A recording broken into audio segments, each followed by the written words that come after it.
very pleased to have received the invitation to participate in this very important conversation about the future of area studies. My comments and questions for the panelists reflect my scholarly interest in area studies, specifically African studies, but they are applicable to other regions as well. African studies as a field shaped my doctoral work at the University of Wisconsin-Madison and my years as a professor in New York City, where I was affiliated with Columbia University's Institute of African Studies and the Teachers College Center for African Education. However, as Jeremy noted, I'm also the Vice Provost and Dean for the division where 9 area study centers are based on our campus. Thus, I'm acutely aware of the magnitude of the challenges before us with the loss of Title VI funding for 8 of our centers and the implications of this loss for the students, staff, and faculty affiliated with them. My comments and those of my colleagues reflect this precarious moment for area studies, but our plan is to focus on the future in our remarks. During the past 6 weeks, specifically since our National Resource Centers received their Title VI non-continuation letters on September 10th, I have argued for the importance of the Title VI programs in interviews and op-eds. And on Friday of this week, I have convened and will be leading a meeting of deans and directors of institutes like IRIS across the United States so that we can discuss how our institutions intend to address the loss of millions of dollars in federal funding and what we might, as a network of area studies institutions, do to sustain area studies research and teaching, outreach programs, and language education. Today, I want to consider not the administrative challenges that the loss of Title VI funding presents, but rather what creative responses might come out of this crisis that would make area studies even more relevant and responsive to the problems and opportunities of the present and the future. I offer 3 ways in which this might occur, with questions related to each one that I've shared in advance with our panelists, should they want to take up one or more of them.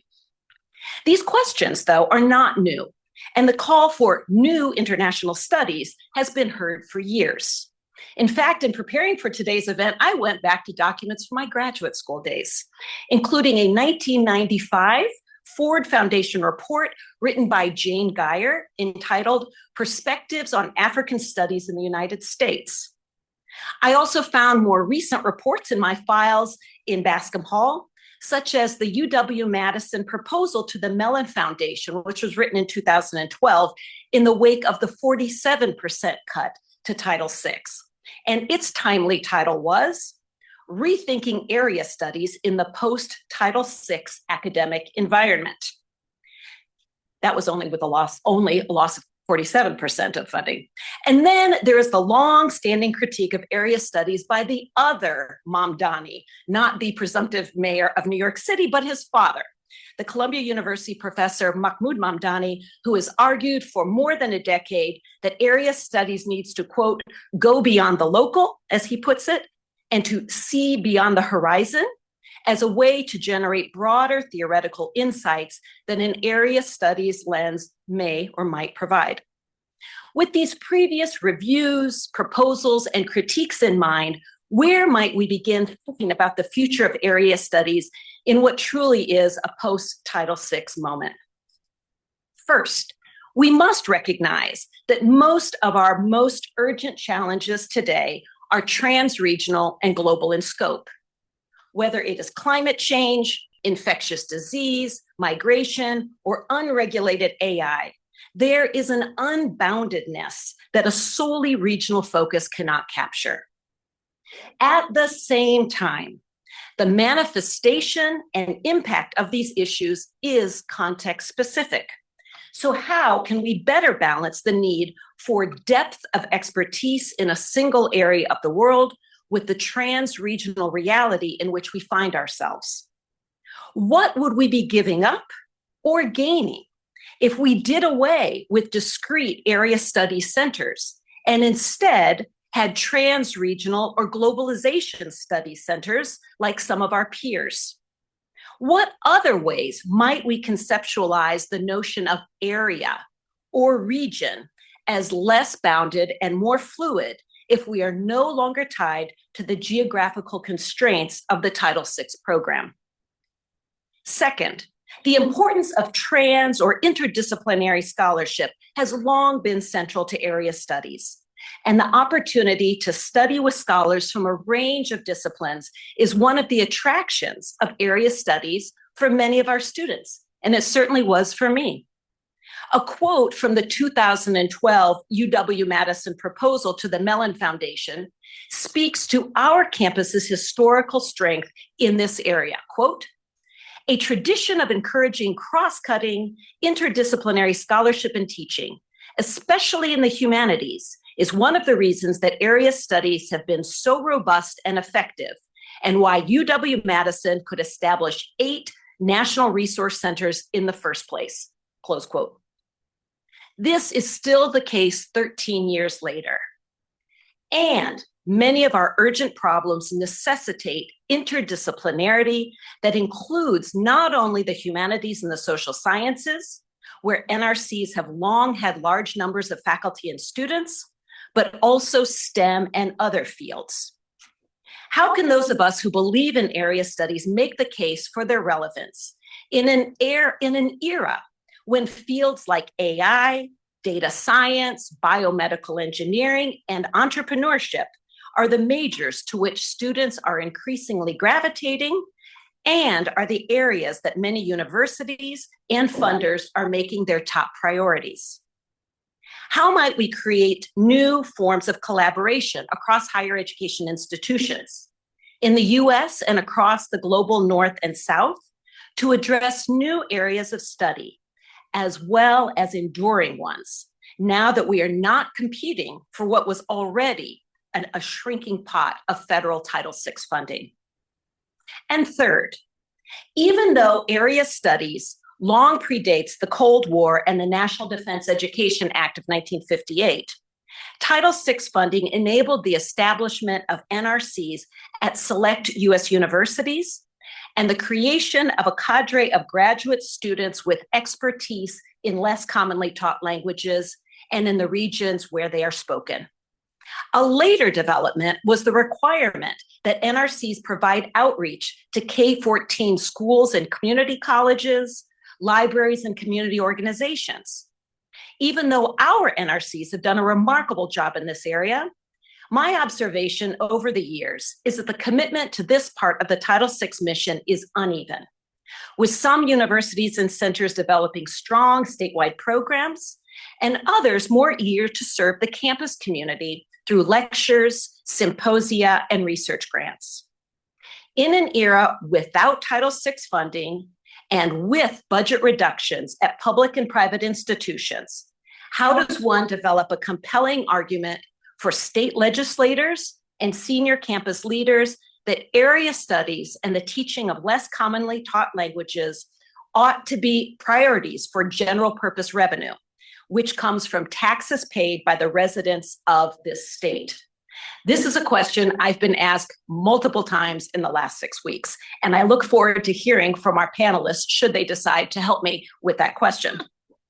Now, there are many other issues we could address and queries I could pose, but I want to stop here so that my colleagues can share their views on the most important questions of all, namely, what is the future of area studies beyond 2025, and how can we at UW-Madison prepare ourselves for what that future might hold? Thank you, and I turn it over to my colleagues.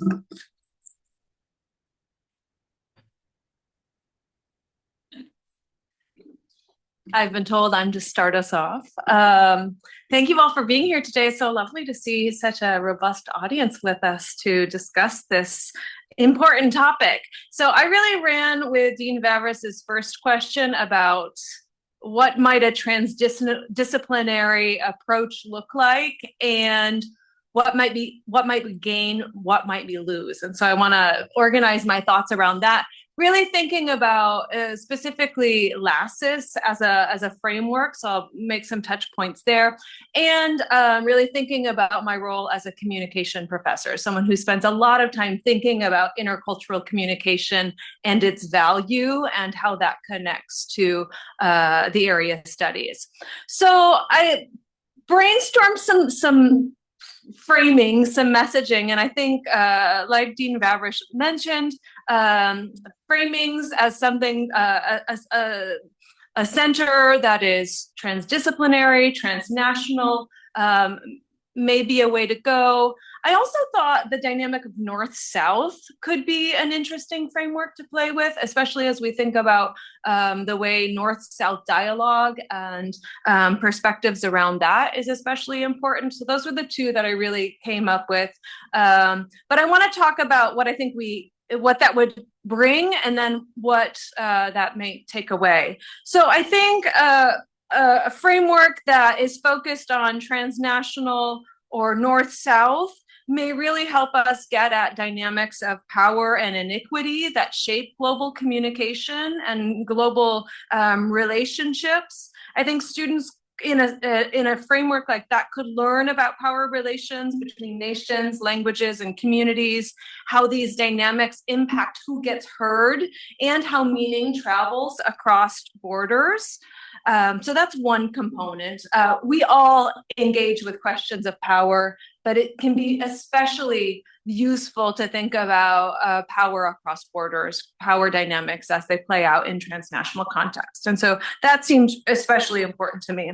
I also think a framework like this would really help us to do the dialogue work that I think is especially important to address some of these pressing issues that we confront as a world, right, as humanity. And so as we think about climate change, as we think about migration, I do think approaches that engage perspectives from multiple angles, not just perspectives from the global north, is especially important. And so a center focused on transdisciplinarity, transnationality could be really robust in bringing voices together.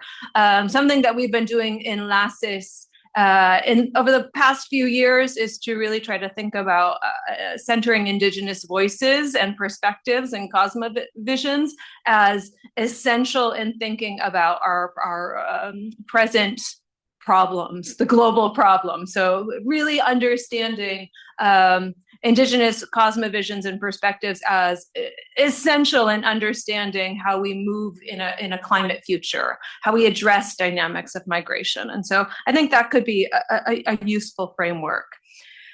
Something that we give up. I'm a little nervous about what happens to the deep contextual historical grounding that I think the area centers give our students. If I think about my students in communication arts, especially my graduate students in communication arts who are interested in doing work outside of the United States, if they don't have access to the area studies, I think they really lose the rich, deep contextual work that's necessary to understand how societies develop and confront problems, how meaning, power, and identity operate within specific contexts. I think that specificity is really important. And so that's something that I would be really, really wary of.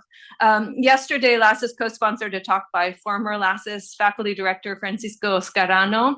The Puerto Rican Studies Hub just started on campus. It's very exciting. And so Francisco came back to give a talk, and his talk was fantastic in contextualizing how in Puerto Rico, at the turn of the 20th century, the efforts to fight tapeworm among jibaros or peasants was really kind of foundational in demonstrating and shifting power relations. So making a case that maybe Puerto Ricans should put more faith in the United States than colonial Spain. You couldn't get that framing without deep contextual historical knowledge. And so that's something that's on my mind.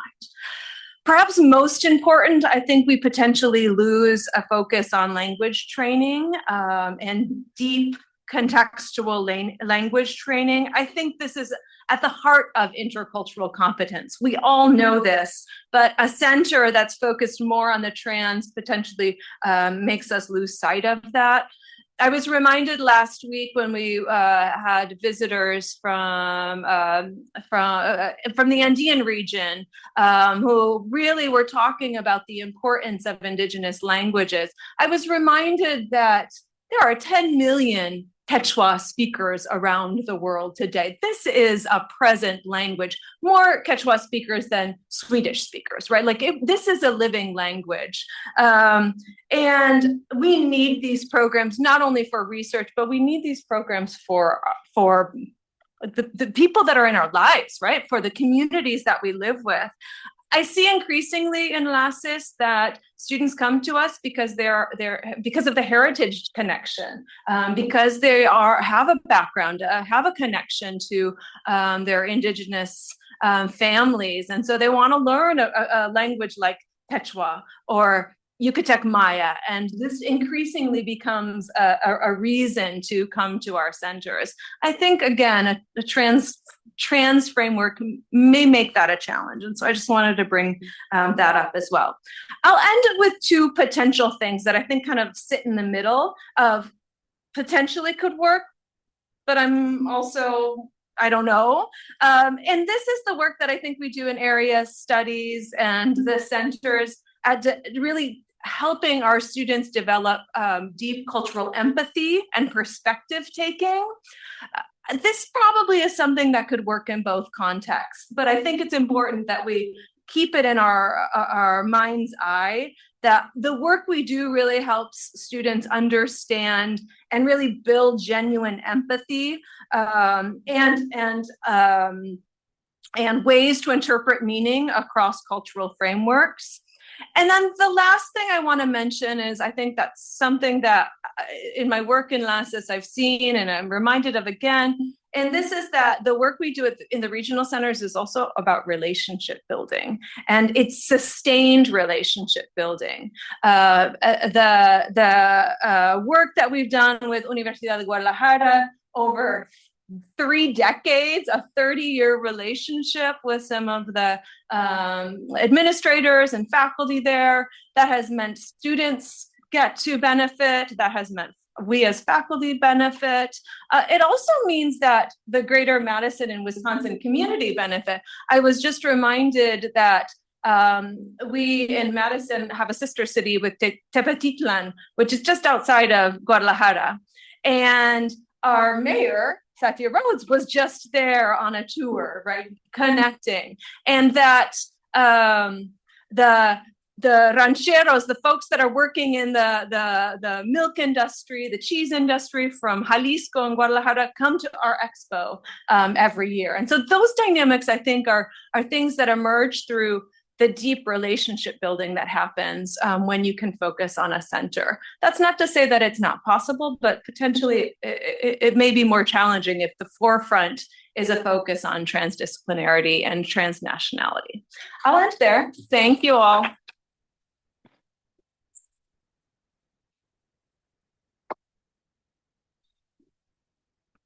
All right, thanks, Sara. So, hi everyone, Mark Copelovitch, Director of European Studies. So, my task has been to talk about the case for area studies from a foreign policy political standpoint, and then I'm going to engage Fran's second question that she brought up. So I'll start with that first task. Look, I'm a political science professor who studies international relations in the global economy. So, my view is that the use case for area studies in foreign language is so obvious that it's not worth pretending, but I will try and make the case anyway by way of asking a few questions. So first, should our generals and officers in the US military have deep knowledge of other parts of the world and speak foreign languages? Should CEOs and C-suite executives in Fortune 500 multinational corporations have deep knowledge of area studies and speak foreign languages?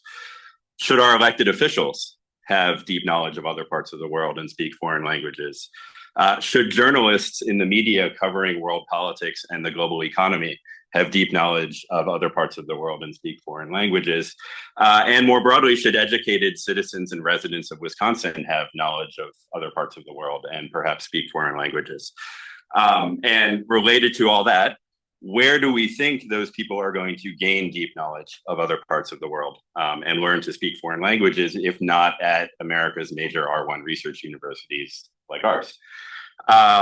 These programs, as Fran already mentioned, the programs that we're dealing with Title VI and FLAS and the federal funding of IFLE being discontinued, they were established in the 1960s for precisely this reason. Right, the use case was the national security of the United States, and you can go back and read the legislation. And so if you look around, and again, as an international relations professor, if you look around at the world in 2025 and think that we need less of that, I don't really know what to tell you. So that is one thing. The other is to think about it in purely economic terms, because I do study political economy. The ROI, or the return on investment on this, is extraordinary, right? So the total IFLE budget for the country is $86 million, or was $86 million, right? Here at UW, it's about $4 million, right, for the area study centers. The federal budget is $7 trillion with a T dollars. The UW-Madison budget is $5 billion. With the B dollars, right? So, yes, we are dealing with a financial and economic problem and the staffing issues and how to keep the lights on in all the programs. But at the end of the day, it's not a financial problem, it's a political problem, right? And if you want to put it very bluntly, like if we can't find $4 million in a $5 billion or $7 trillion budget for national security reasons, that's a choice. That's a sort of show us your budget and I'll show you your values type of choice. So that's, my view on the foreign policy and political cases, that it's absolutely essential and that we've gotten a massive return on a 60-year investment for almost nothing when you think about it in terms of what it actually costs to make that possible. Second thing, thank you. So Fran asked, how can those of us who believe in area studies make the case for their relevance in an area where fields like AI, data science, biomedical engineering, and entrepreneurship are the majors in which students are increasingly gravitating, and the areas the university and funders are making their top priorities, right? So I'm a data guy, so I went and I looked up, and we have in-house, these are our majors going back to 1999, right? And my first view on this is that things ebb and flow, and that we shouldn't chase trends in undergraduate enrollment. I understand the financial incentives to do that, right? And why that happens, and the media incentives. But a lot of this is always presented as changes in student demand. And we all spend enough time with 18-year-olds and 19-year-olds who aren't sure what they want to do to know that they are demanding things, right, after having been told or had choices framed for them in a certain way of what they should do, right? And so chasing that is one thing. The other is, if we are going to reorganize everything around trends, then I think we should, always do that, and we should do that fairly. I like this chart. I'm a political scientist. This is when I arrived at UW-Madison. Right? There was no discussion of totally reorienting funding and investment towards political science and international relations and language studies and things like that after a decade where we surged to become the most popular major from the late 1980s to the early 2000s. We didn't have that discussion. Right. So we're having that discussion now, and you can see why. This is computer science, economics continues to grow, psychology continues to grow. Political science is still big, but not quite as big, and this is data science, right? So you can see, the rest, there's a lot of ebb and flow over time, right? So one way to think about that is, are these sustainable, right? My research specialty is the politics of financial crises. When I see graphs with slopes like this, we get really worried about bubbles, right? And that things may not be sustainable. So big growth, but what does the future growth look like, right? Is the trajectory the same? The other is, right, along with not talking about political science and investing in it back then, should we defund biochemistry, zoology, molecular biology, electrical engineering? These are all majors whose enrollment have dropped by 50% or more, right, in the last decade. A lot of shifting from stuff like that into computer science and data science, right? Even biology has fallen by 17% since its peak, right? So the sort of crotchety social scientist view of this is like, we talk about this with the humanities and the social scientists, that the social sciences, that the trends matter and they're signaling like lack of demand. We never do that with the STEM stuff, right? And so, I think we should do both. That said, these are huge trends, right? So I think the question for us, Fran and I were actually talking about this beforehand with who goes on study abroad and how it's heavily skewed to social sciences and humanities, right? People majoring in these things still need to know about the rest of the world. They are going to work in a global economy. They may work abroad, right? They need to learn these things as well, right? So what you're majoring in is one thing, but the other skills that you're going to get at a liberal arts education at a research university is very important.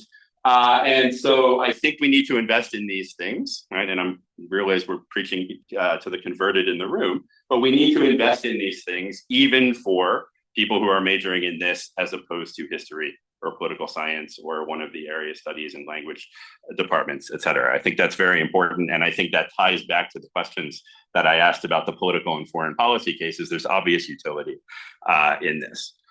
The other thing on this is just to make a point or an observation as someone who spends a lot of time in Europe and talks to people about being at UW-Madison and how do people in Europe that I encounter who are mostly political scientists and economists, but how do they encounter and know UW-Madison, right?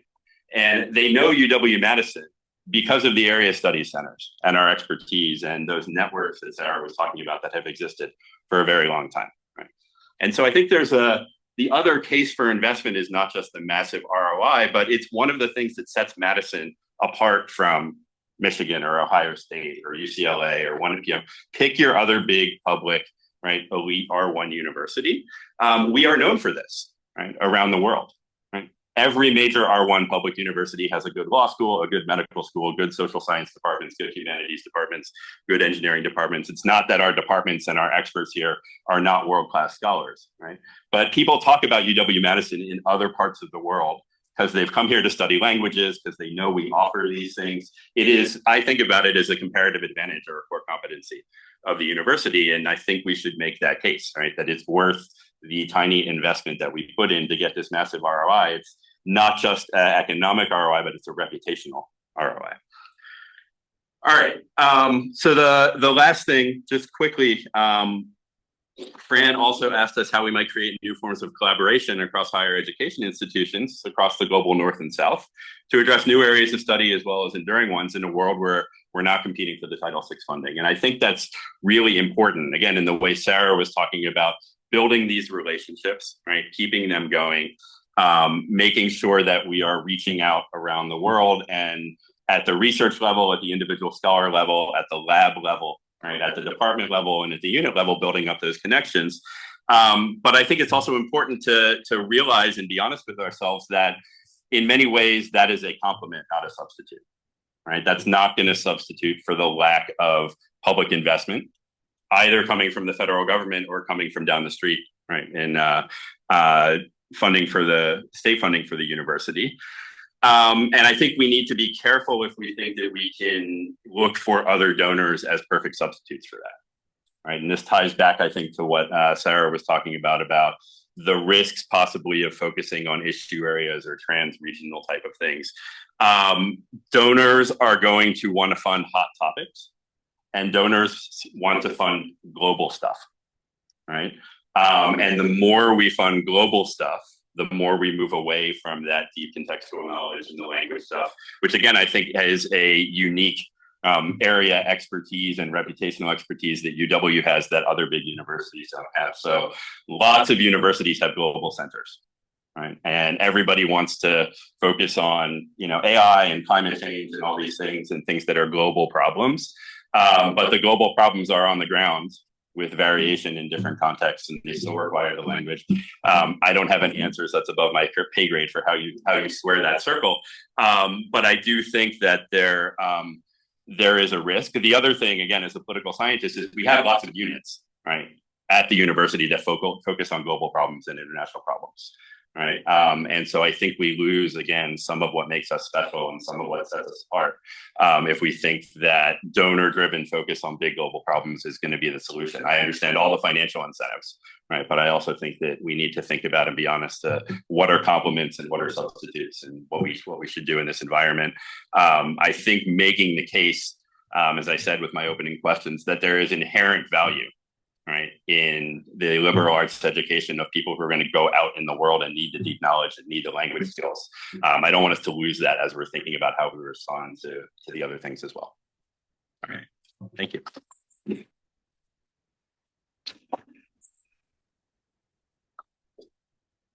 All right, I get to that cleanup. I'm going to try to give a bit of the economic case, which actually Mark has foreshadowed, but I'll try to focus it a little bit on the local economic case. I guess just one thing to follow on that, we talk about what is, an understudied language or things that we do that are not super popular. I, as a graduate student, studied Arabic here. Second year Arabic had 3 people in it. This was in the 90s. Arabic was not a thing that anybody, even in the sort of, in Washington, thought was an important thing to invest in. I returned to this university post 9/11, and second year Arabic had 20 students in it. And it was a regular thing that was clear that it was popular, that was 1,000% growth in students in second year Arabic. But the thing is, back in the 90s, we were, as a university, were investing in some of the best Arabic teachers in the country, which I learned from when I went out and I studied Arabic at Middlebury. I had friends who went to American University in Cairo, and we all knew grammar better than some of our teachers because we had invested in the best stuff here. And I think there's something, nobody knew that would be important. We don't know if Quechua will turn out to be the thing that we all need to know. But we need the universities to be that sort of reservoir of things that we might find useful someday in the future. And to have that portfolio. As an economist, we think about having a diversified portfolio of things, and you don't know which one of those stocks is going to take off.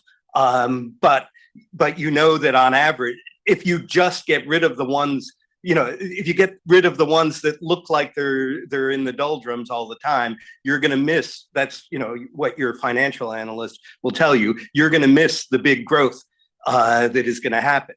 So that's part of, I think, what we're doing. But I want to talk about the kind of local case, economic case for area studies. And so I want to talk about 2 things dear to our hearts here in Wisconsin: beer and cheese. And these are 2 industries that Wisconsin has been at the forefront of. And, we have all these cows that produce milk. We have all this, these companies like Miller that produce beer. And the thing about it, and we consume a lot of that, right? We are champions at consumption of both of these things. But you know what? We've stagnated on consuming that. Our cows produce 1% more milk every year. Anybody here increasing their cheese consumption at that rate? Okay, so we can't keep up. Where does that excess milk go? The rest of the world, right? We have also saturated America, right? We made every kid in school drink milk. Woohoo, that's good for them. But we're not making kids fast enough to drink that extra 1%. We're producing better and tastier cheese varieties, but still, the cows are producing 1% more a year. Where's that going to go? But yeah, let me start. That's kind of somewhat the cheese story, but let me start with beer. So Miller Beer is an icon of the U.S. They did a great job in the 70s consolidating the beer industry with Anheuser-Busch, getting rid of everybody's local favorite beer and being the leader. They innovated with this thing that was this beer that tastes great and also is less filling. But the market still stagnated. And in the 2000s, they were bought up. They were bought up by the South African breweries. So, you know, the market economy is like the African savannah. You are either a predator or prey. And we were prey, right? Miller Beer was prey to a company that sells Lion Lager.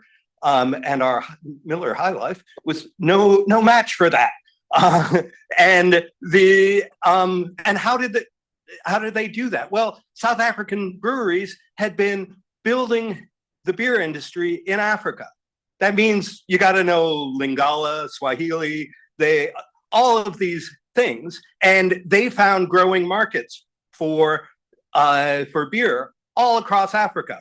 And it's probably the most successful industry overall, the beer industry. And that's mostly South African breweries, Heineken also, but Miller wasn't playing that game.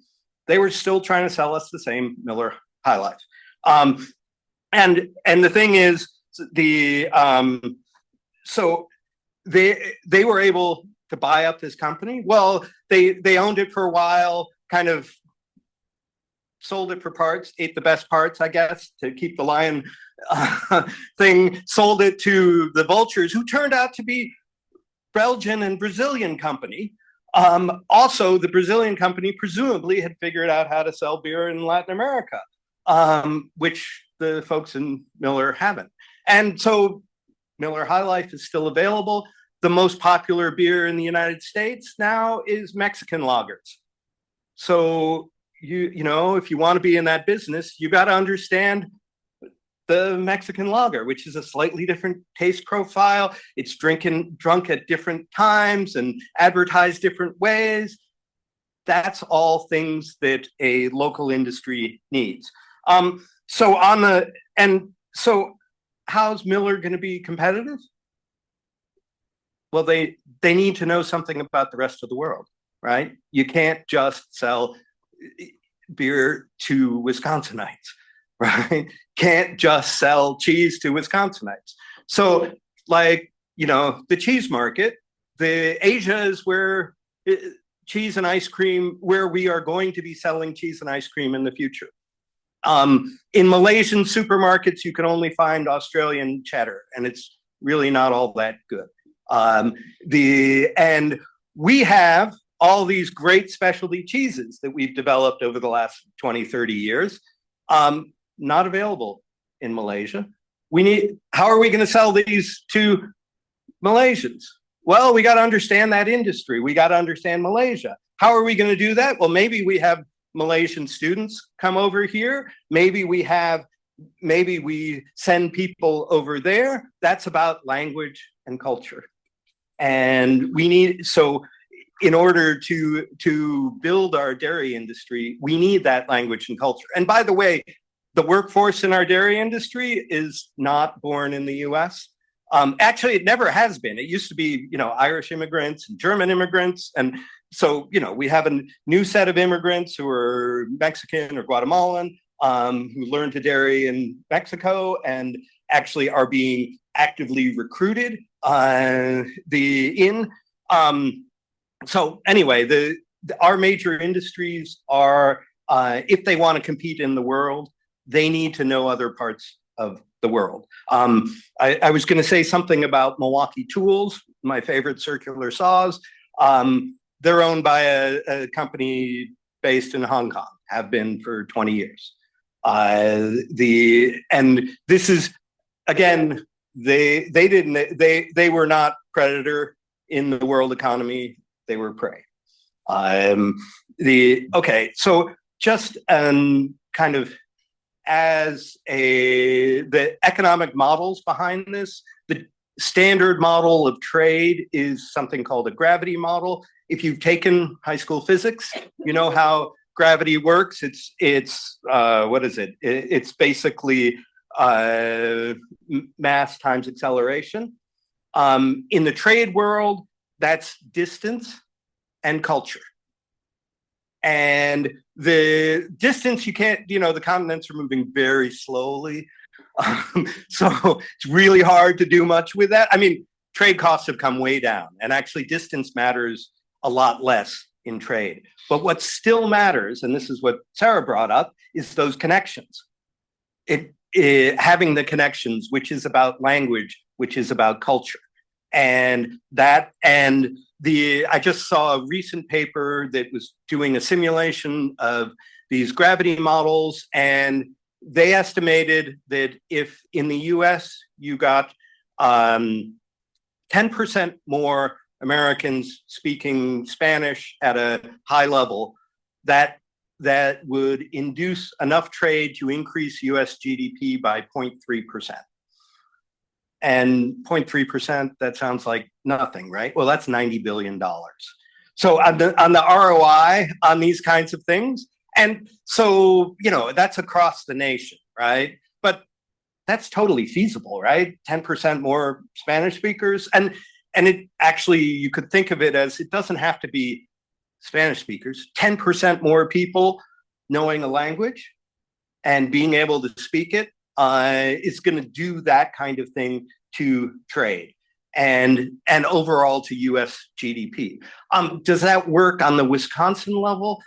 I'm not sure, right? That's a large simulation model of multiple economies, but it is definitely the case that if we have more people in Wisconsin, people who, as Mark said, CEOs of companies. So the CEO of Miller Beer, if he knew Swahili, maybe they would have expanded in the market in East Africa. We have everybody in the U.S. is worried about critical minerals, many of which are going to come from Africa. So how do that means you need to know some of that local culture, some of that local language. So that kind of fluency is going to matter, and it's going to matter for the state. And if you want a state that is not in stagnating industries, that is in predator industries, you need a globalized, you need sort of a globalized production and people who understand the global world. And so that's my story about how this matters to the state. There are, I think, real economic dollars on this. If you look about any industry in the state, they are the growing ones have hit we have found every place in the US to sell this. Epic Systems, they are already in every hospital in the US. Guess where the rest of the hospitals they could be in are? They're not in the US, they're in some other country. And that some other country has a different hospital system, has a different language, has all of those things are gonna be different. And you see, Epic Systems is investing in that, but we should be investing in well-trained students who can be hired to do that kind of thing. All right, that is my economic story. Surprisingly, with 4 academics speaking, we've left even more time than we thought. So we're open to questions, comments, suggestions, questions that are more a comment than a suggestion. Yes.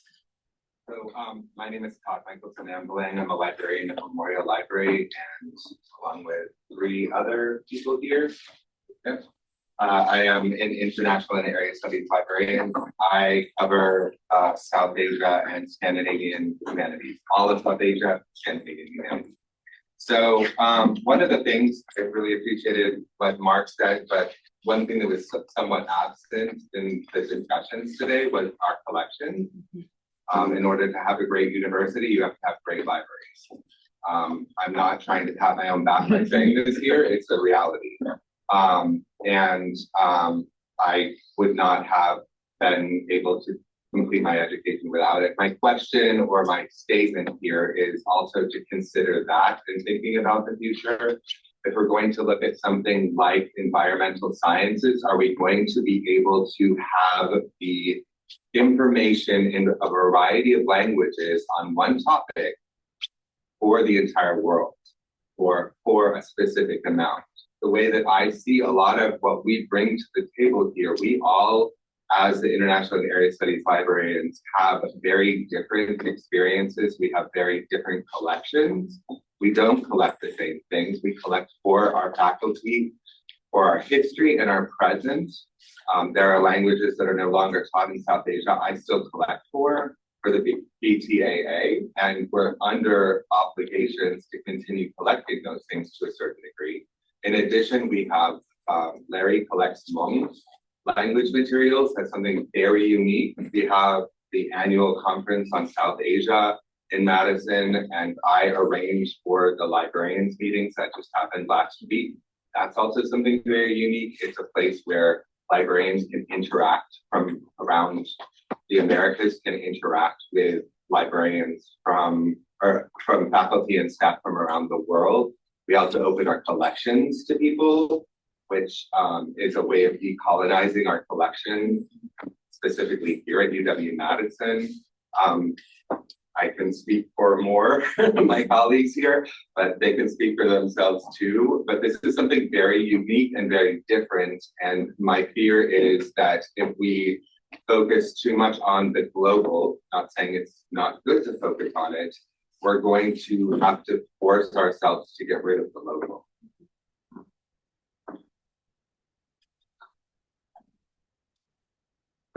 I fully agree with that, and I think it is part of finding that right balance of what makes area studies and foreign language studies at UW distinct from other universities is having things like that. And yeah, figuring out how to preserve that. Yeah, I think the libraries are essential for the decontextualization and language learning. You can't have those two without libraries. And it also goes with having a portfolio of you're still buying books in languages you don't keep, because we need that somewhere. We need a reservoir of suddenly this language is really important, and we'll be able to turn there and find it. So I believe it was a loss of about $3,000 for the UW libraries in the Title VI termination. So absolutely, it's critical to be able to maintain that. Mark, you talked about traveling the world, and when people talk about UW-Madison, they talk about the international, the area study centers, the languages they study, the summer language institutes. Time and time again, we find that we're hearing the phrase, reputational risk often, but in a very different context. And I think there's reputational risk for us as an institution. Were we to lose what has been built over these many years, including the library collections. I bring here this. I'm an Africanist, curtain BC, and my wife's an Arabist. Next year at university, she had to go to Michigan for a master's stuff because she couldn't get it here. And she ended up at the Library of Congress. I ended up at the Library of Congress. She was doing that. I spent 40 years at the Library of Congress dealing with African journals because the education I had here and the library degree they got into it. But having variety of having a variety of languages. I also worked at the American University in Cairo, and allows you to see a lot of other cultures and how they interact. And so you've got to have depth in multiple spots.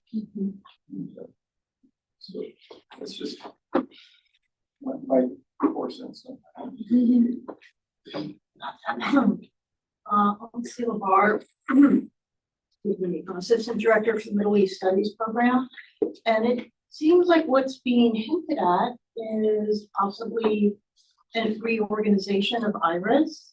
And I am just wondering when that reorganization is going to be announced or implemented.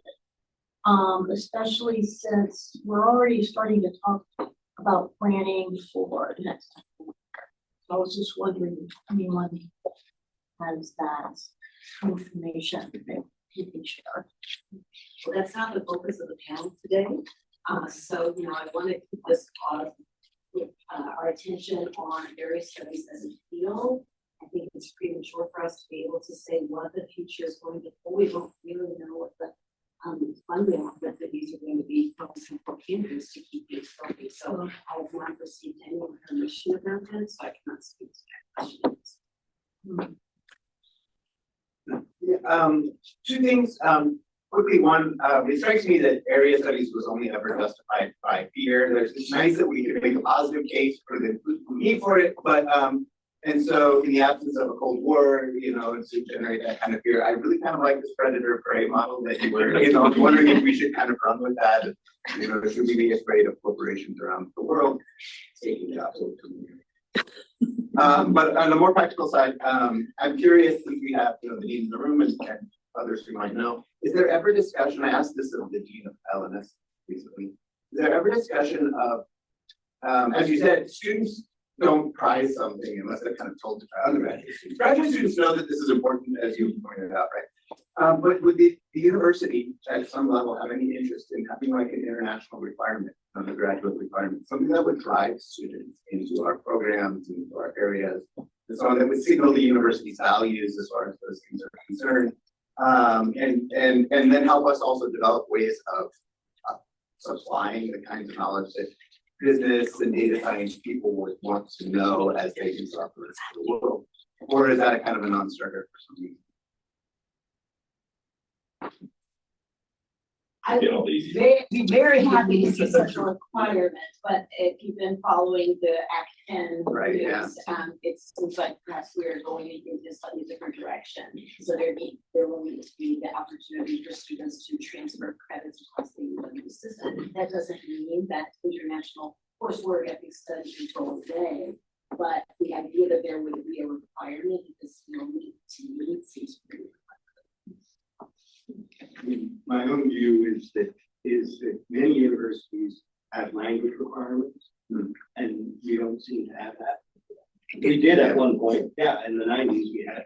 I think most universities have dropped them. There are very few. But it seems like that would be one way of doing it that I think is actually, in my view, would be more useful than saying you need to take some international course, because as I see it, there are a lot of ways of getting the I designation on your course that will not provide the learning. Yeah, Jason Young from the law school. I direct an LMS Center on Interdisciplinary French Studies.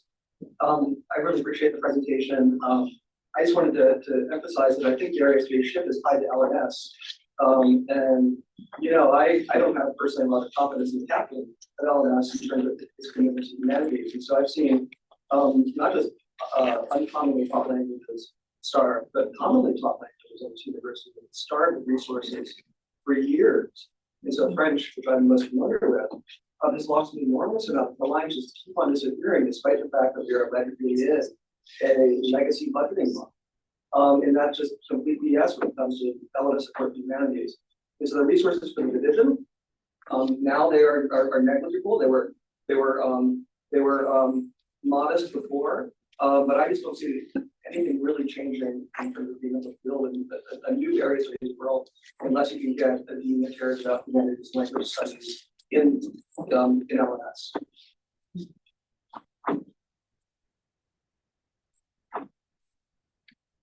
Yeah, I just want to make a comment on the idea of a global center being a source of inspiration for interdisciplinarity and transnationality. I find that kind of a bit wrong-headed. I've been involved in a lot of interdisciplinary work, and I find that the most successful form of interdisciplinary work is done when people know the context in which that interdisciplinary work is being done, right? And I would say that the centers themselves already doing transnational and interdisciplinary work. So I don't see what the value added, and there's that actual real risk of kind of hollowing out actual true interdisciplinary work going to a global center. I just want to point out, we have a global center. Yeah. We have an international center. So there was not a proposal to form a global center. We have one. Okay. But I do want to second Matt's point about the depth of the area studies program. And I say this because I belong to several different area studies programs that faculty can cross those lines really easily. Which actually the thing I really want to say is I don't think we should lose sight of how important the interdisciplinary programs are for the faculty and for their work. Because I think we often forget how, I can say this because I'm from a particularly America-centered discipline. It's really useful to talk to other people working on the same context because you learn from them. And without the interdisciplinary area studies, we lose that. And we bring it to everything that we do in really important ways. One last thing I want to mention is on the language front. If you've read Ruth Conniff's book, Milt, she describes the role of the University of Wisconsin extension program, helping dairy farmers figure out how to work with Spanish speaking and teaching them Spanish, among other things. And it's actually really interesting how much, if you have to rely on migrant workers, which dairy farms increasingly do, you have to learn the language that they speak in order to communicate with them. And the university has been really important with that, especially, as they move into those kind of airplane hangar type dairy farms with 500 cows. They have many workers and they need to talk to them. And apparently the UW has been really critical.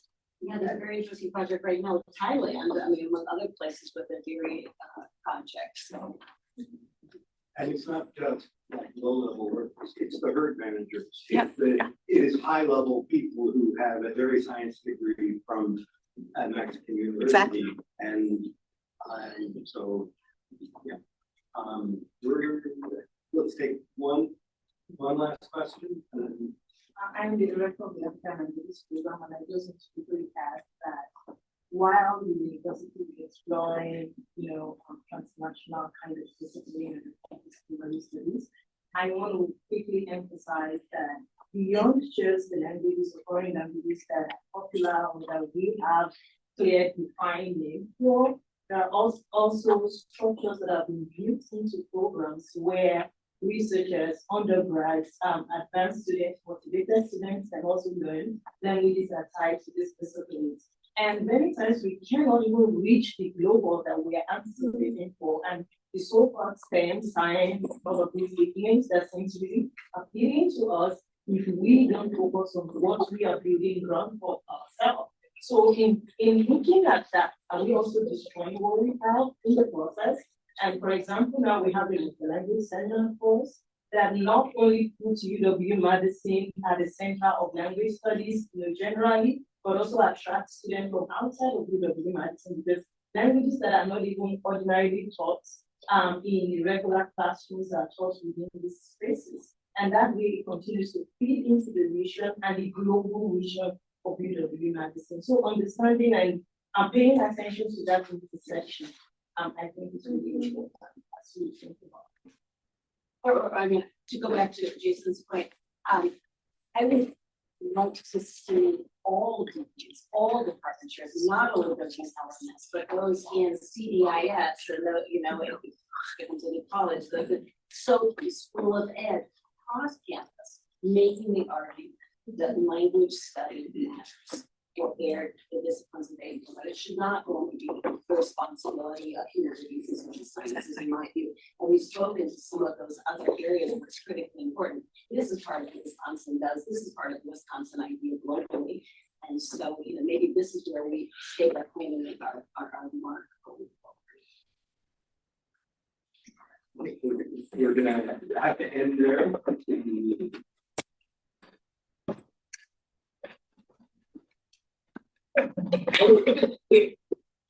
Thank you. Yeah, where did you get the chart? I've seen it. There's I Google, but there's a repository at the university. You can pull out the data. And just go through. yeah, so you can click on each line and you can see Yeah. It's really fascinating. You can pick each one. You can pick on a line. I mean, the poli sci thing, to go back to this point, like, reason we became the biggest error was the expression requirement at that point required you to take either internal